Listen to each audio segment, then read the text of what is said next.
The first step is to take the stringing machine and lay it over. It's a good idea to have a blanket to lay the stringer on so it doesn't get scratched or scratch the floor. I also like to put some cushion or support underneath the stringer base so it doesn't scratch or scratch the floor. The stringer kit comes with 4 casters, 4 washers, a tap handle, and a guide. You will have to supply the 1/2-inch wrench, a flat blade screwdriver, and some WD-40. The first step in installation is to remove the cushion that comes with the stringer. It's fairly easy to do. You just need to push it out with a flat blade screwdriver. Just kind of work it out. The second step is to take the tap and the tap handle and insert the tap into the tap handle and then tighten it up.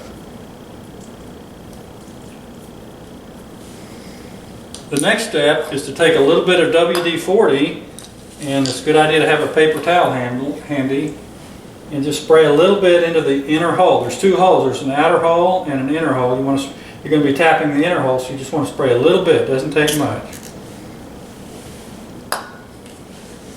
The next step is to take the guide, and this is very important because the guide is what keeps the tap vertical so you don't have a crooked bolt hole when you're finished. Then you take the tap handle, and you insert it until you can feel that it's in the inner hole. Remember, there's a large diameter outer hole, but you want to have the tap inserted and started in the inner hole. Then you and be sure it's important to keep this very tight against the base of the stringer. And then you just tap the hole. Again, not hard to do. It's aluminum. You just tap. Sometimes it's a good idea to work it back and forth. And you just keep tapping until the tap bottoms out. It's not real deep, but it does take a few turns of the tap handle. Again, I'm keeping the block very tightly against the base of the stringer. And when you feel it get tight, and so it won't turn anymore, that means you're finished, and then you back out the tap.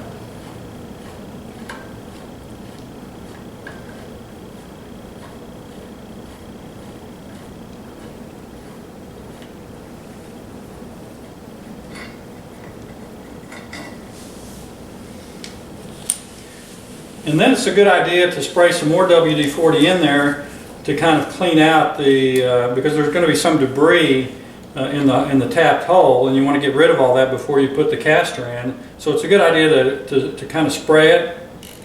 It also might be a good idea to completely remove the base. Maybe take it outside, turn it upside down, and spray from the bottom so that the debris, the aluminum debris, has a chance to fall out of the hole.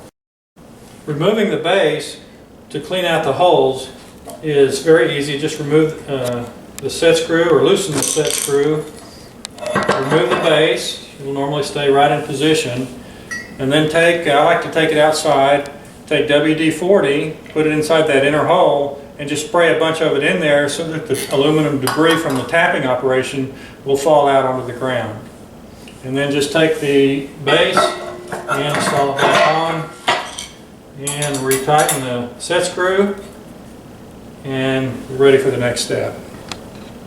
Hands off, and then you're ready to install the caster. And if you notice, the casters have 2 wheels. They're locking, so that works really well if you want to fix it in position. I normally don't use that, but a lot of guys do. Then you take the washer and you insert it again into the inner hole that you just tapped, and then you begin to thread it in. And you take the 1/2-inch wrench and just continue threading.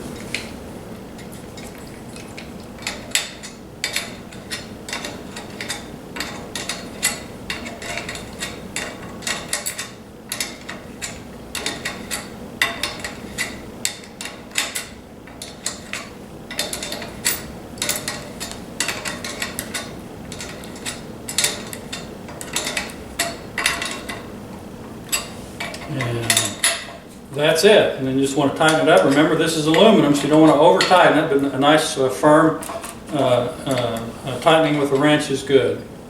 And then you just do the same with the other 3 holes, and you're all set. The project is done. And when the project is complete, you have complete mobility on the stringer. You can move it wherever you need to move it, and if you would like to lock it in place for stringing, it's easy to do using the brakes on each wheel.